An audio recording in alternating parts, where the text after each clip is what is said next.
Alhamdulillahirabbil alamin. Wassalatu wassalamu ala asyrafil anbiya'i wal mursalin Sayyidina Muhammadin wa ala alihi wa sahbihi ajma'in. Alhamdulillah. Para jemaah dirahmati Allah Subhanahu wa taala, pertama dan utama sekali kita memanjatkan kesyukuran kita kepada Allah dapat kita berkumpul untuk meneruskan pengajian dalam tafsir Al-Quranul Karim. Dan kita berdoa kepada Allah, mudah-mudahan Allah menjadikan pengajian ini sebab pengampunan bagi segala dosa, dan Allah mengkabulkan segala hajat dan jauhkan kita daripada segala bala, daripada segala musibah, daripada segala bencana, azab di dunia dan akhirat.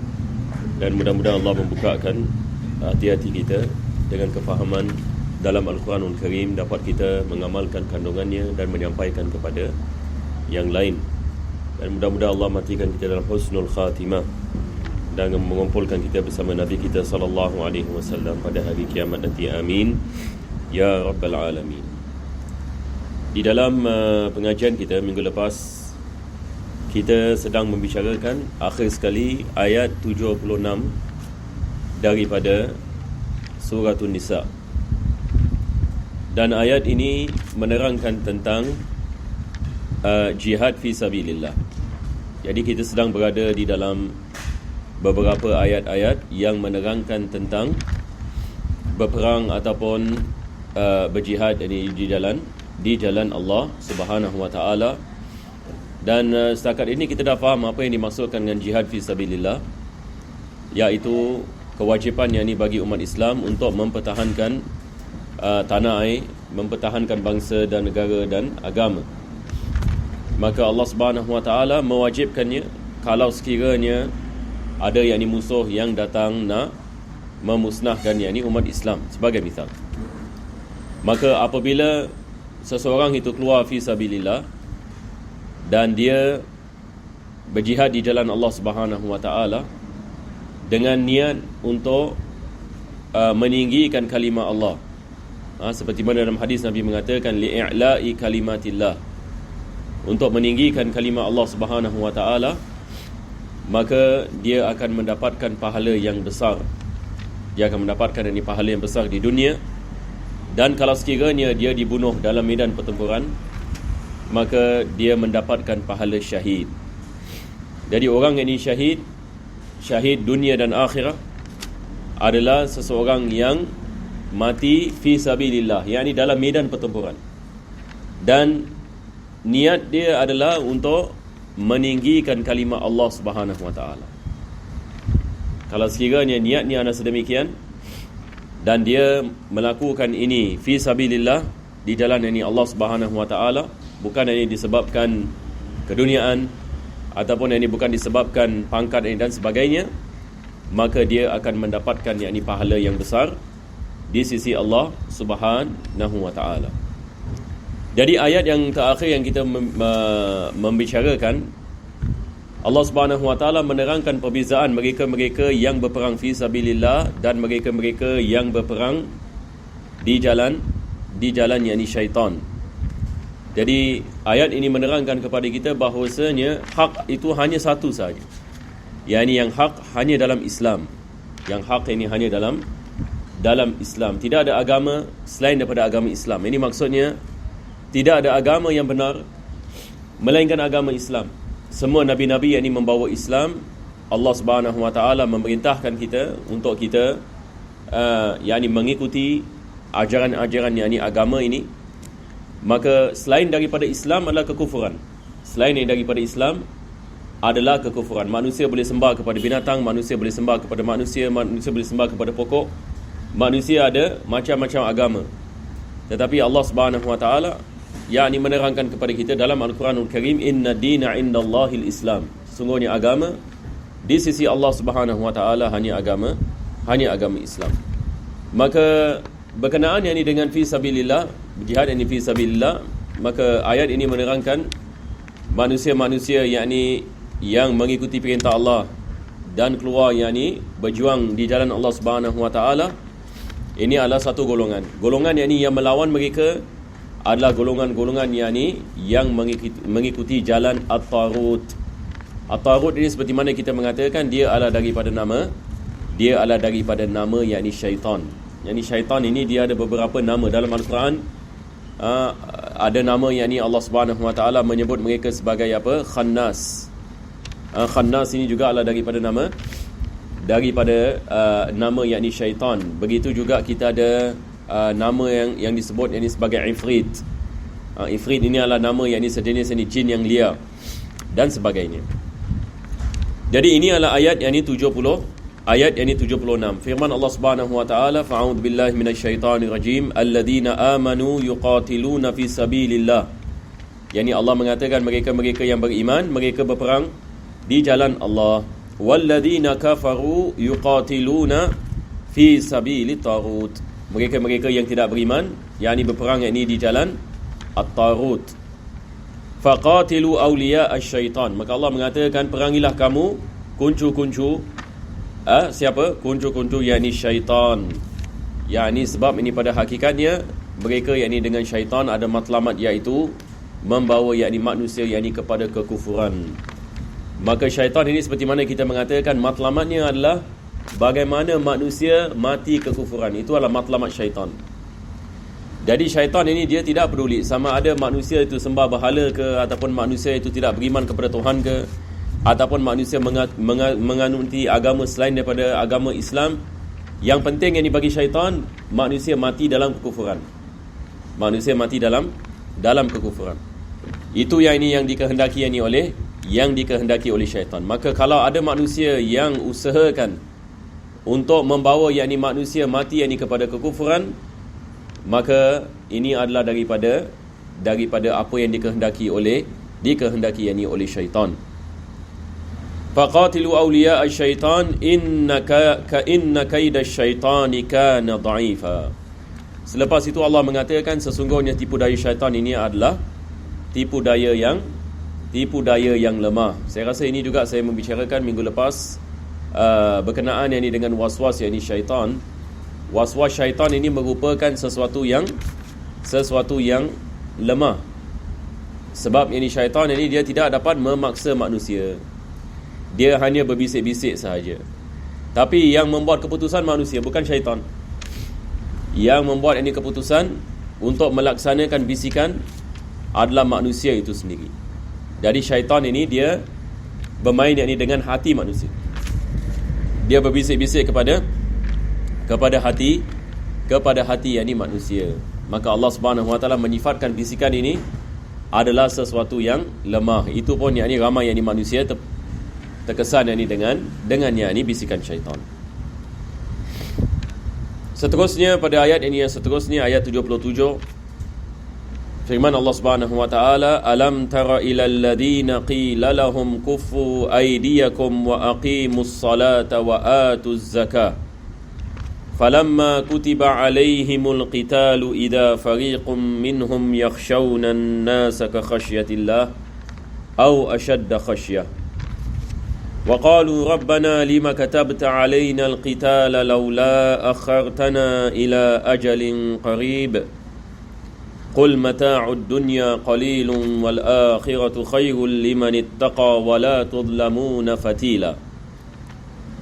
Jadi sekali lagi ayat ini membicarakan ini tentang berjuang di jalan Allah Subhanahu Wa Taala. Sebelum ini kita masuk kepada ayat ini, ada kisah ini berkenaan dengan peristiwa ini. Kita bila lihat ini kepada sejarah, kita lihat Nabi SAW pada awalnya berada di Makkah, selepas itu hijrah ke Madinah. Di Makkah tidak ada jihad. Tidak ada jihad. Apa berlaku ini di Makkah? Yani di Makkah Nabi melakukan dakwah. Nabi SAW ini melakukan dakwah. Dan tidak ada ayat yang memerintahkan umat Islam pada ketika itu untuk berperang dengan kaum musyrikin. Jadi bilakah yakni ayat-ayat tentang peperangan ini diturunkan di Madinah? Yani bukan ini di Makkah. Apa sebabnya? Kenapa yang di Makkah tidak ada ayat?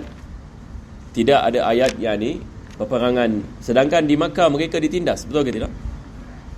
Umat Islam ini apabila berada di Makkah mereka ditindas. Tetapi Allah Subhanahu Wa Taala tidak menurunkan ayat memerintahkan mereka untuk berperang. Tetapi apabila mereka hijrah ke Madinah, baru ayat-ayat peperangan yang ini diturunkan. Apa yang kita baca ayat yang ini berkenaan peperangan semua di Madinah. Apa sebabnya? Saya tak tahu dulu saya ada bicarakan tentang perkara ini ke tidak. Saya rasa tak ada ya. Jadi ada siapa-siapa yang nak volunteer? Soalan ni adalah, kenapa yang ini di Makkah ayat-ayat yang ini jihad tidak diturunkan? Itu soalan ni. Sedangkan di Makkah mereka ditindas. Tetapi ayat-ayat tentang berjihad fi sabilillah, yakni berperang, ayat-ayat peperangan yang ini maksudnya diturunkan di Madinah. Apa sebabnya? Sebabnya adalah apabila umat Islam berada di Makkah, belum lagi ada negara Islam. Belum lagi ada negara. Yani umat Islam tinggal di bawah bersama yani orang yang bukan Islam di negara yang ditakluk oleh siapa? Oleh Quraisy, yani orang yang bukan Islam. Jadi umat Islam merupakan warga negara yang kepada orang yang bukan Islam.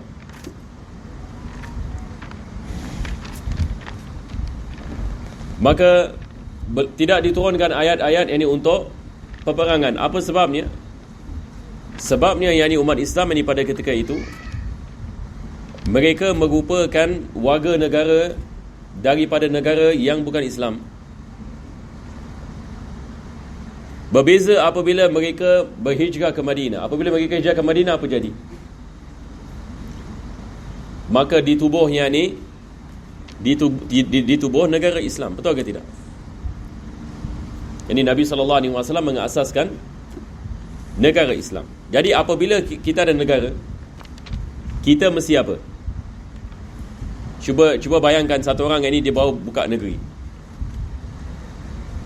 Dia mesti ada sesuatu untuk mempertahankan hak rakyatnya. Betul ke tidak? Dia mesti mempertahankan hak bagi rakyatnya. Dia mesti menjaga keamanan. Dan dia mesti memastikan manusia bebas, yakni dalam kerja harian mereka. Dia mesti dapat mengasaskan keamanan dan juga menjaga rakyatnya. Maka ini berlaku di Madinah. Maka di sini apabila musuh Islam cuba nak mencerobohi institusi ini, maka Allah Subhanahu Wa Taala mewajibkan jihad fi sabilillah, mempertahankan hak kedaulatan. Manakala umat Islam apabila di Makkah, apa hak kedaulatan yang mereka ada? Yakni mereka hidup di bawah kerajaan orang yang bukan Islam. Maka mereka tidak diperintahkan untuk berperang, tetapi mereka diperintahkan untuk bersabar atas penindasan yang berlaku di Makkah. Boleh kita nampak perbezaannya? Jadi Islam pada awalnya bukan sebuah negara, minoriti. Yani umat Islam ini di Makkah minoriti. Betul ke tidak? Minoriti yang tinggal di dalam negara yang menindas mereka. Selepas itu kita ada lagi satu negeri, mungkin ada yang terlepas pandang. Umat Islam pada ketika di Makkah ada yang hijrah kepada negeri lain. Apakah negeri itu? Hijrah yang pertama ke mana? Macam gini saya nak kena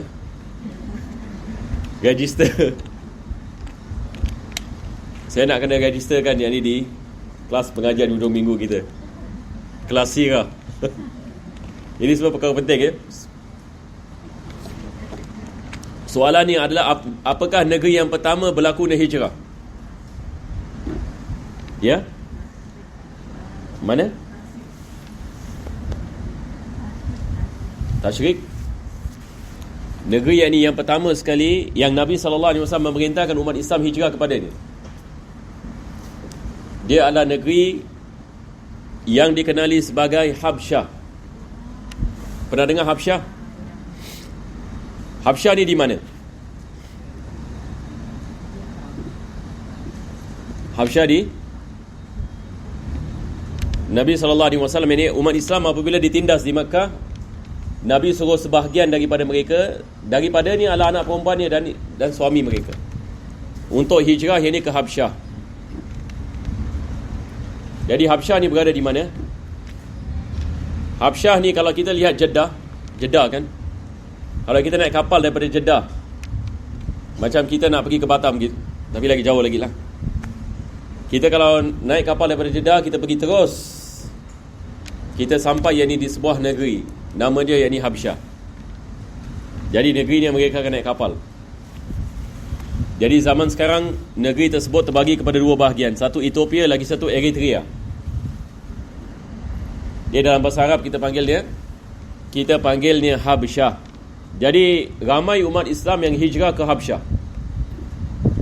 Dan Habsyah ini negeri apa pula?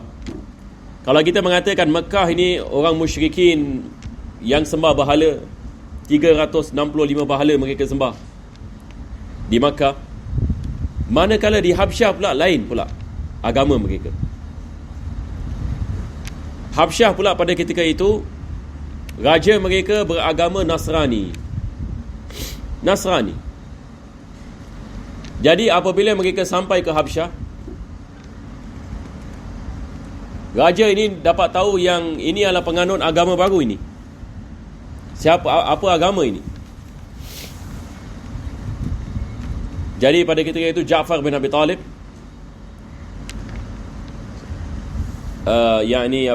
Nabi punya saudara kan, yakni abang kepada Sayyidina Ali, dia adalah amir bagi jamaah itu.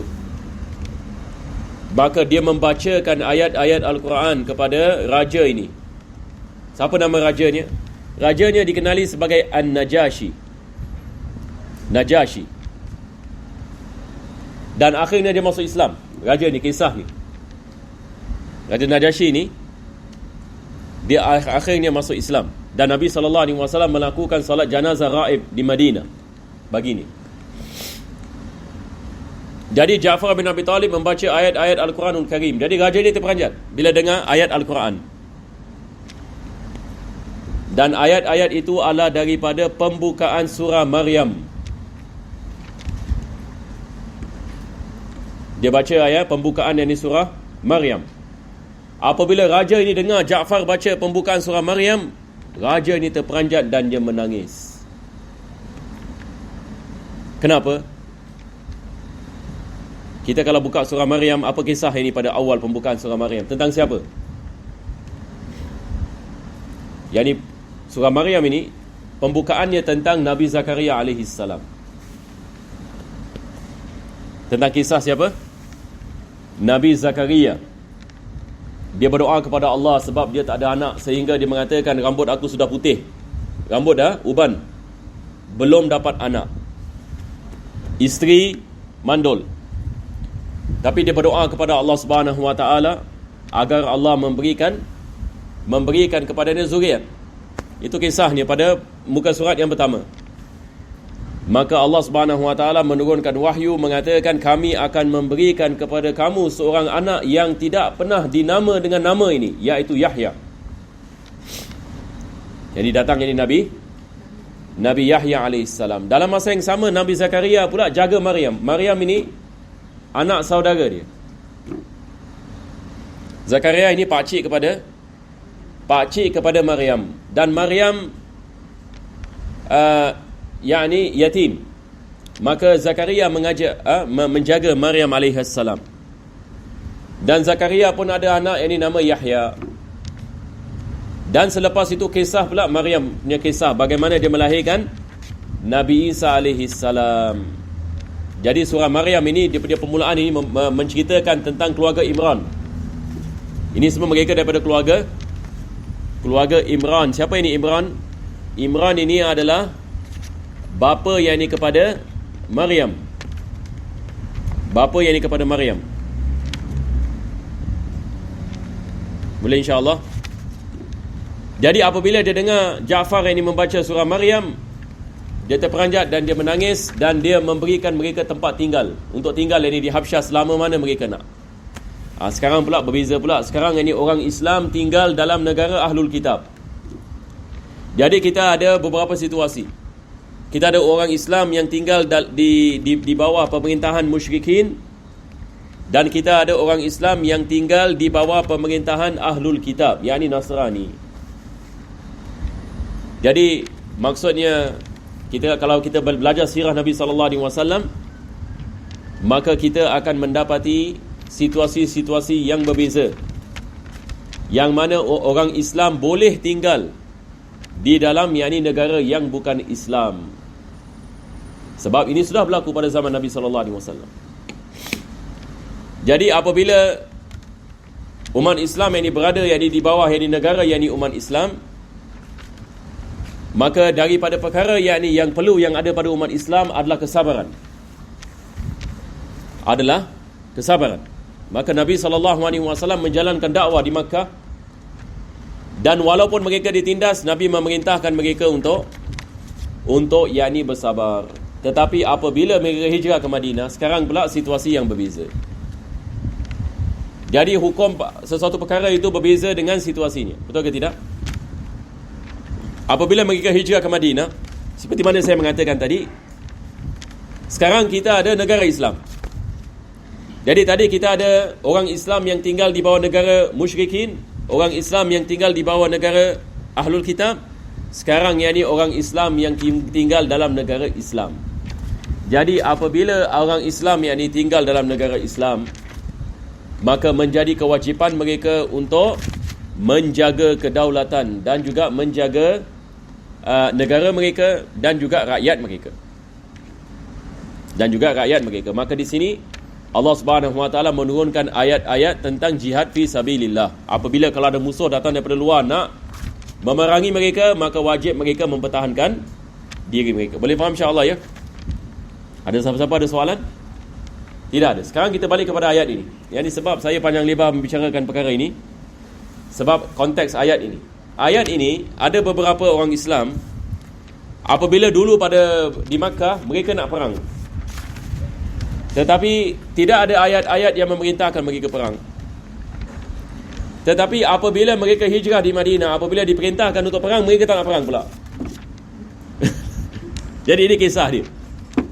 Dulu apabila mereka di Makkah, mereka ditindas, mereka nak perang, tapi dikatakan kepada mereka, tak boleh, kamu nak kena bersabar, teruskan melakukan solat dan bayar zakat.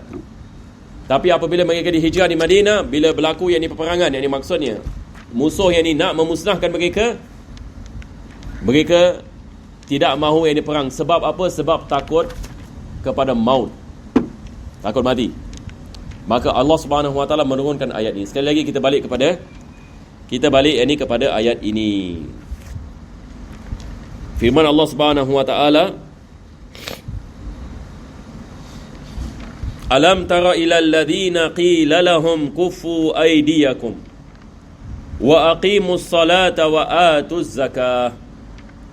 Yani ayat yang pertama ini mengatakan, tidakkah kamu melihat wahai Muhammad sallallahu alaihi wasallam kepada sebahagian daripada manusia yang apabila dikatakan kepada mereka kuffu aydiyakum, iaitu jangan yakni kamu melakukan apa-apa yakni peperangan.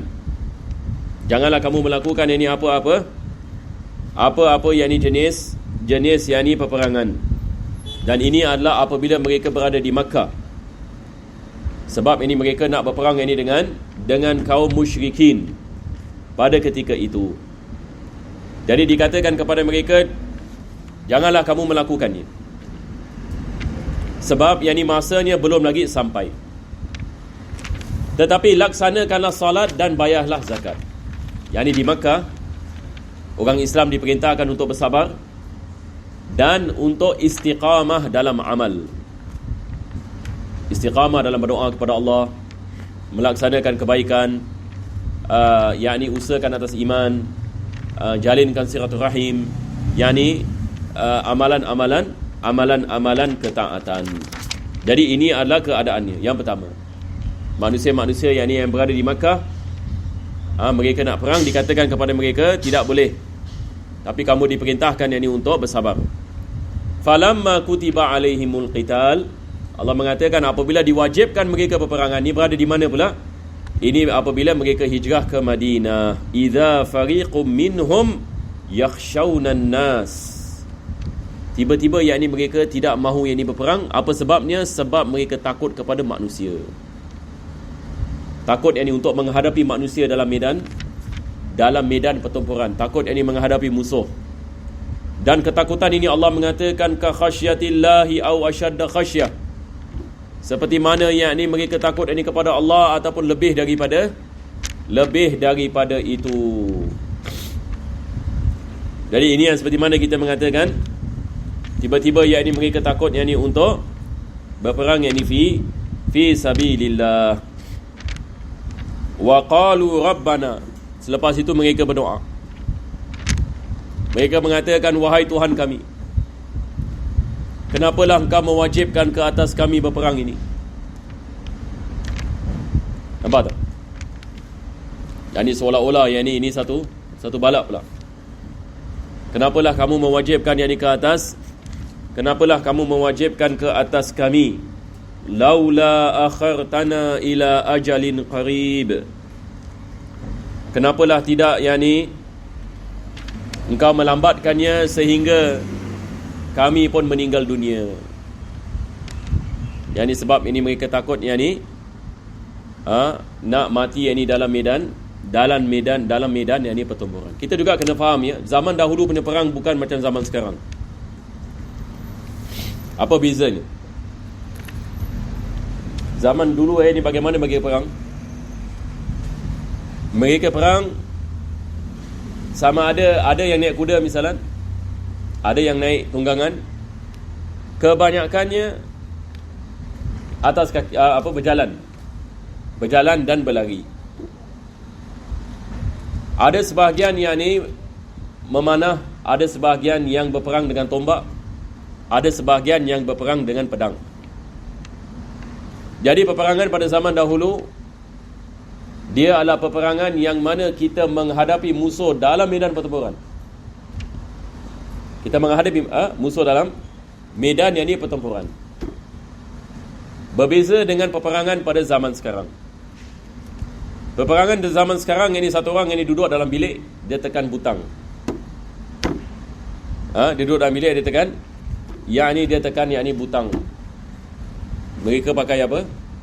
Roket, betul ke tidak? Mereka pakai misal. Mereka menggunakan kapal terbang misalan. Jadi kebanyakan apa yang berlaku sekarang adalah mereka menggunakan alat-alat peperangan. Jadi medan pertempuran ini sudah berbeza. Musuh boleh berada di negara jauh 2000 km. Dia setakat tekan butang saja. Lepas itu dia hantar satu misal kena kepada negara lain. Jadi apa bezanya?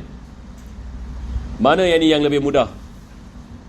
Kalau peperangan di zaman sekarang, kemudahannya lebih daripada peperangan pada zaman dahulu disebabkan adanya teknologi.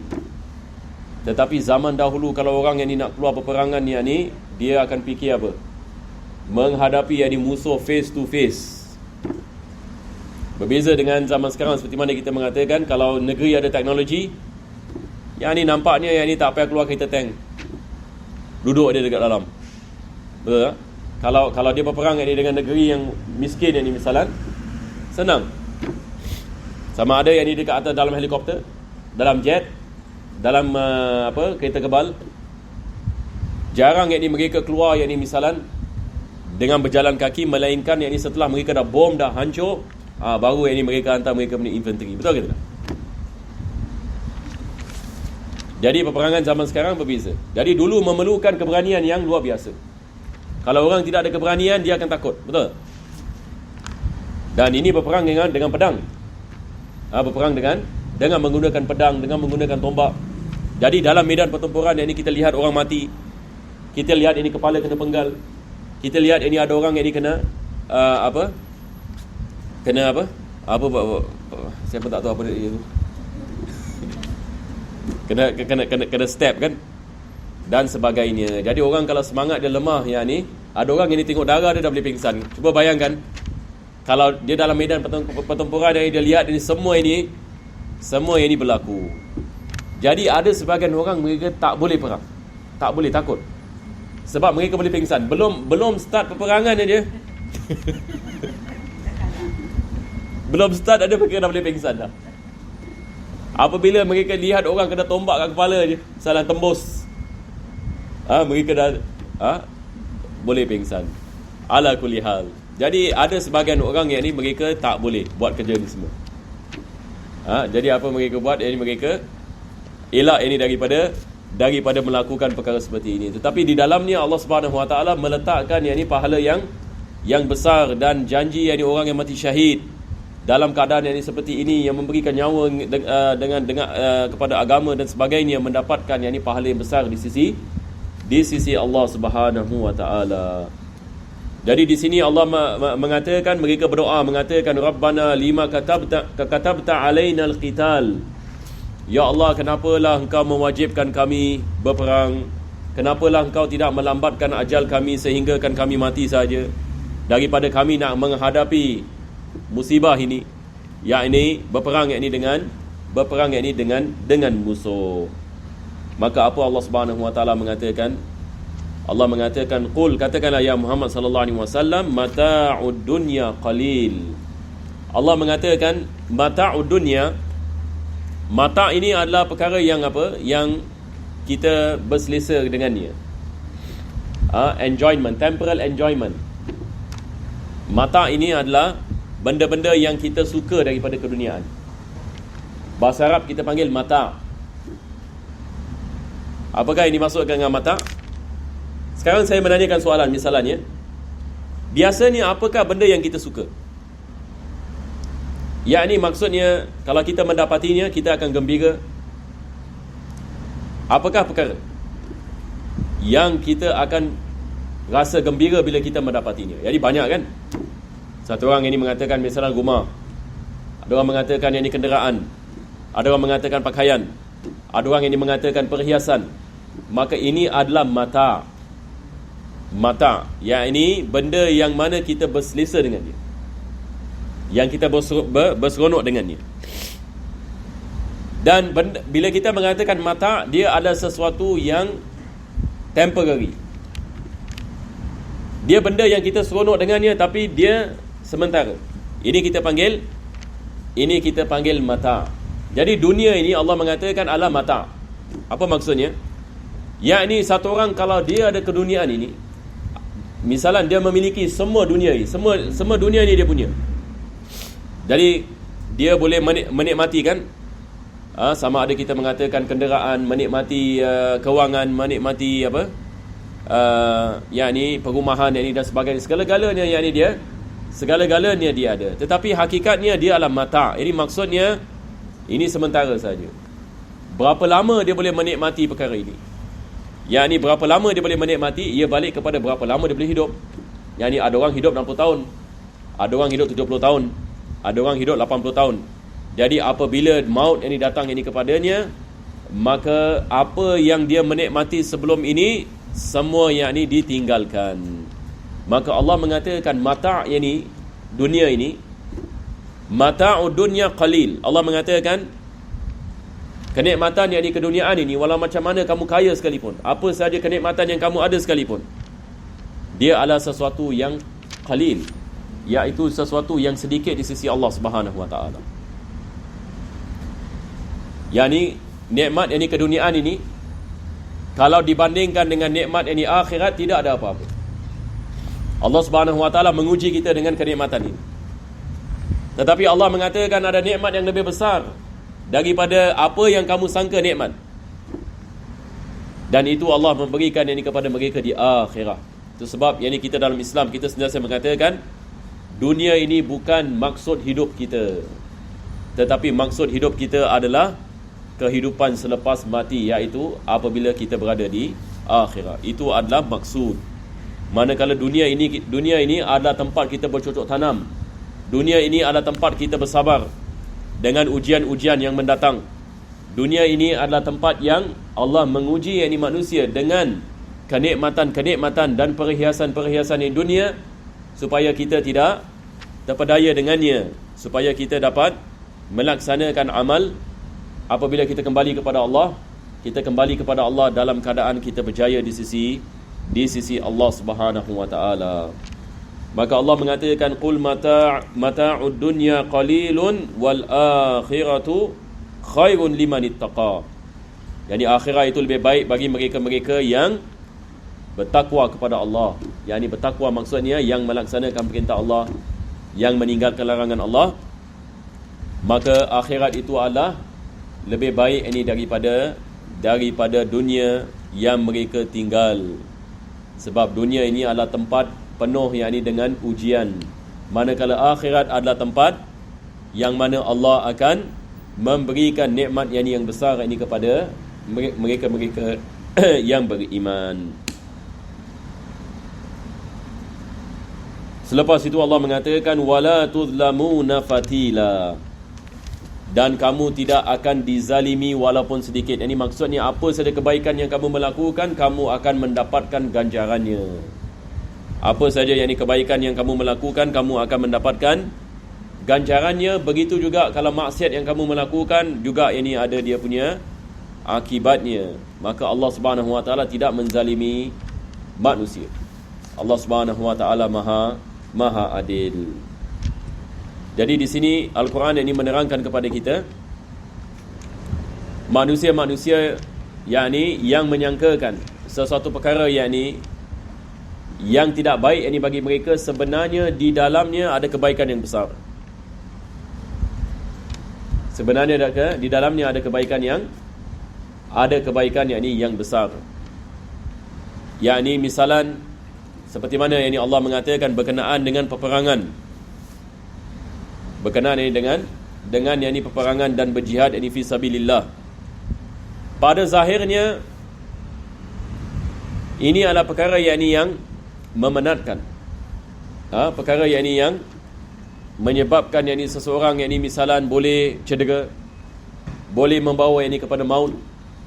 Tetapi Allah mengatakan dunia ini adalah sementara. Kenikmatan dunia ini adalah sementara. Tetapi apabila kamu melaksanakan perintah Allah, maka segala apa yang kamu melalui daripada kecederaan dan juga kematian, kamu akan dibalasi dengan nikmat yang sangat besar di akhirat. Maka janganlah terpedaya dengan hidup keduniaan ini. Ayat-ayat ini menerangkan kepada kita bagaimana kita lihat kepada kehidupan dunia ini. Bagaimana kita lihat kepada kehidupan dunia ini.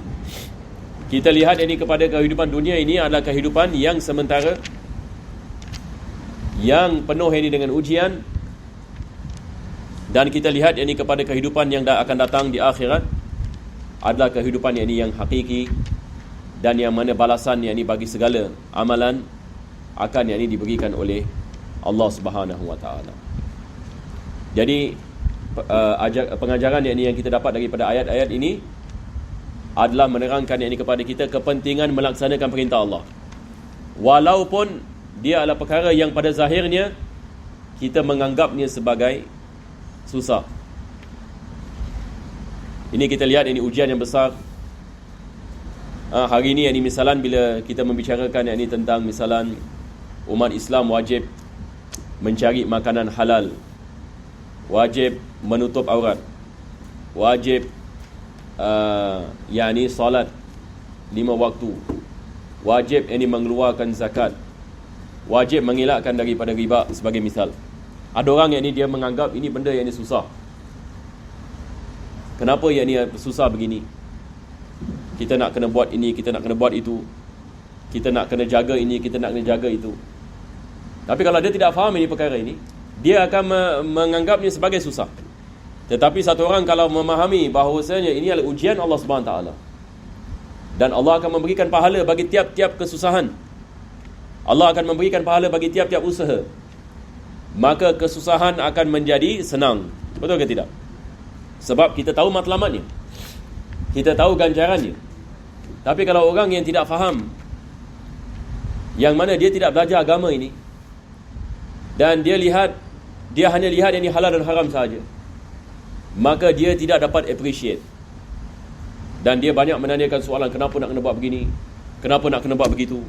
Apa masalah? Masalah ni adalah masalah iman, yakni kurang keimanan kepada Allah Subhanahu Wa Taala, kepada janji-janji Allah Subhanahu Wa Taala. Ini adalah daripada masalah kita lihat ramai yakni orang Islam yang menghadapinya. Jadi kita sebagai orang Islam yakni kita harus banyak bersabar yakni apabila kita menghadapi yakni ujian-ujian seperti ini. Mudah-mudahan Allah Subhanahu Wa Taala memudahkan segala urusan kita dan dapat kita melaksanakan segala perintahnya dan meninggalkan segala larangannya. Mudah-mudahan Allah memberikan kepada kita kebaikan di dunia, kebaikan di akhirat, dan menjadikan kita di antara hamba-hambanya yang bertakwa. Amin ya rabbal alamin. Selepas itu Allah membicarakan tentang maut. Ini tentang mati pula. Apa Allah Subhanahu Wa Taala mengatakan? Aynama takunu yudrikkumul mautu walau kuntum fi burujim musyayyadah. Yani di mana saja kamu berada, maut akan datang. Manusia tidak boleh sembunyi daripada maut, tidak boleh lari daripada maut. Kalau manusia boleh lari daripada maut, agak-agak manusia nak lari tak? Kalau maut itu adalah seorang manusia yang berjalan, macam orang kena saman. Dia ada uniform dia, nak ambil nyawa orang. Orang akan lari akan rasuah, betul tak? Akan rasuah misalnya, jangan ambil aku punya nyawa tahun ni, 10 tahun yang akan datang. Berapa? Okey, 10,000. Kalau maut ini manusia macam manusia saman, manusia ini akan lari daripada maut. Nampak daripada jauh dia, terus ini akan sembunyi. Manusia akan buat yang ini mungkin rumah bawah tanah, supaya yang ini tidak didapati. Tetapi Allah Subhanahu Wa Taala mengatakan di mana saja manusia berada. Yang ini maksudnya sama ada kamu mati dalam peperangan ataupun kamu mati atas katil. Hakikatnya kamu mati juga. Hakikatnya kamu mati. Kita lihat manusia ini, Allah memberikan sebab yang berbeza mati. Ada manusia na'udzubillah min zalik mati dalam kemalangan, ada mati disebabkan penyakit, ada mati disebabkan tercekik tulang, ada mati yang ini disebabkan tak ada sebab, ada mati yang ini disebabkan kita mengatakan yang ini macam-macam sebab ini kita lihat Allah memberikan. Tetapi hakikatnya ajalnya dah tiba. Ini juga kita nak kena faham ya. Kita hari ini misalnya kita dengar satu orang meninggal dunia, kita tanyakan kenapa dia meninggal dunia, dikatakan disebabkan kemalangan. Kenapa dia meninggal dunia? Disebabkan penyakit. Tapi hakikatnya kita kena faham, ini sebab saja. Apa hakikatnya? Hakikatnya adalah ajalnya sudah tiba. Yang ini maksudnya tiap-tiap daripada manusia Allah sudah menentukan ajal. Kita semua kita di sini ni sekarang, hari kematian kita sudah ditentukan. Bila kita akan mati, jam berapa. Yang ini maksudnya segala-galanya sudah ditentukan oleh Allah Subhanahu Wa Taala. Jadi apabila tiba masanya, kita akan kembali kepada Allah. Sama ada sebab ataupun tak ada sebab. Ada manusia meninggal dunia tak ada sebab, dia tidur, besok pagi dia meninggal. Yang ini kematian datang dalam keadaan tidur. Jadi manusia tidak dapat lari dari kematian. Dan Allah ada malaikat-malaikat yang mencabut nyawa, yang dikenali sebagai malaikat maut. Namanya adalah Israel. Namanya adalah malaikat yakni Israel. Jadi Israel ini dia adalah chip malaikat, tapi dia ada banyak kuncu-kuncu. Sebab ada orang ini tanya soalan, ni satu malaikat, tapi dunia ini berapa ramai orang mati dalam satu hari. Jadi bagaimana kalau macam satu orang ini, dua orang ini mati dalam masa yang sama, satu meninggal dunia yang ini di barat, Satu meninggal dunia, yang ini di timur pada masa yang sama. Bagaimana dia nak melakukan tugas ni? Kita nak kena faham, ini Israel ini dia ada kuncu-kuncu dia. Yang ini malaikat-malaikat yang di bawahnya. Jadi malaikat yang ditugaskan oleh Allah Subhanahu Wa Taala mencabut nyawa, dia adalah malaikat Israel, bukan Israel ya. Ini pun jangan kita salah sebut. Dia Israel. Israel maksudnya dengan ain. Israel Nabi Yaqub alaihissalam. Israel siapa? Nabi Yaqub. Dalam Al-Quran ini perkataan Israel maksudnya Nabi Yaqub alaihissalam. Israel dia adalah malaikat Israel. Ini adalah malaikat yang mencabut nyawa. Lepas itu kita ada malaikat yang namanya Israfil. Ini lain pula. Ini yang meniup, ini sangkakala. Ini adalah Israfil. Lagi apa lagi malaikat yang kita ada nama dekat? Munkar Nakir, dia adalah malaikat yang menanya soalan kubur. Raqib Atid adalah malaikat yang mencatat kita punya amalan. Jadi di mana saja kita berada, Allah mengatakan maut ini akan datang. Ada orang yang meninggal dunia, dia lemas kan, di bawah lautan, nyawa dia tercabut. Jadi sama ada manusia di bawah lautan ataupun di space, di mana saja, cuba bayangkan, nyawanya dicabut oleh Allah Subhanahu Wa Taala. Jadi Allah mengatakan, di mana saja kamu berada, kamu tetap ini akan mati. Walaupun kamu berada di tempat yang ini kalau dalam bahasa kita apa kita panggil seperti macam fortress. Fortress apa dalam bahasa Melayu? Sebab zaman dahulu bila satu orang misalan dia ada musuh nak datang, dia sembunyi dekat tempat ni. Macam dia akan buat macam fortress. Kubu. Jadi di sini Allah mengatakan walaupun kamu berada di kubu-kubu, kubu-kubu yang kuat, yang mana tak ada orang boleh masuk, tetapi malaikat maut boleh masuk. Manusia ini walau macam mana nak sembunyi, maka dia akan mati, dia akan kembali kepada Allah Subhanahu Wa Taala. Maksudnya manusia tidak ada kuasa atas perkara seperti ini. Walau macam mana hebat sekalipun, walau macam mana manusia kaya sekalipun, tetapi semua manusia di bawah kuasa Allah Subhanahu Wa Taala. Jadi apabila kita membaca ayat-ayat seperti ini, maka ini adalah daripada ayat-ayat yang menerangkan kepada kita bahawasanya kehidupan kita ini hanya sementara. Satu hari walau macam mana pun kita akan kembali kepada Allah. Dan kita nak fikirkan bagaimana nasib kita nanti apabila kita kembali kepada Allah, agak-agak apakah keadaan kita. Ini yang Nabi SAW suruh kita memikirkan. Bagaimana dengan keadaan kita bila kita kembali kepada Allah Subhanahu Wa Taala. Mudah-mudahan Allah menyelamatkan kita daripada segala jenis azab, dan Allah mengampunkan segala dosa kita dan memberikan kepada kita kebahagiaan di dunia dan kebahagiaan di akhirat, keselamatan di dunia dan juga keselamatan di barzakh, keselamatan di akhirat. Mudah-mudahan Allah memasukkan kita ke dalam syurga Jannatul Firdaus bersama Nabi kita sallallahu alaihi wasallam nanti pada hari kiamat, dalam keadaan kita diredai oleh Allah zahir dan batin. Dan mudah-mudahan Allah Subhanahu Wa Taala menjadikan kita di antara hamba-hambanya yang sentiasa mengingatinya pada tiap-tiap masa dan keadaan, dan menjadikan kita di antara manusia yang hatinya disucikan oleh Allah daripada segala penyakit-penyakit hati. Dan mudah-mudahan Allah berikan kepada kita segala kebaikan. Amin ya rabbal alamin. Bismillahirrahmanirrahim. Alhamdulillahirabbil alamin. Allahumma salli wa sallim ala sayyidina Muhammad wa ala ali sayyidina Muhammad. Rabbana atina fid dunya hasanah wa fil akhirati hasanah wa qina adzabannar. Sallallahu ala sayyidina Muhammadin wa ala alihi wa sahbihi wa sallam. Walhamdulillahi rabbil alamin. Taqabbalallahu minkum.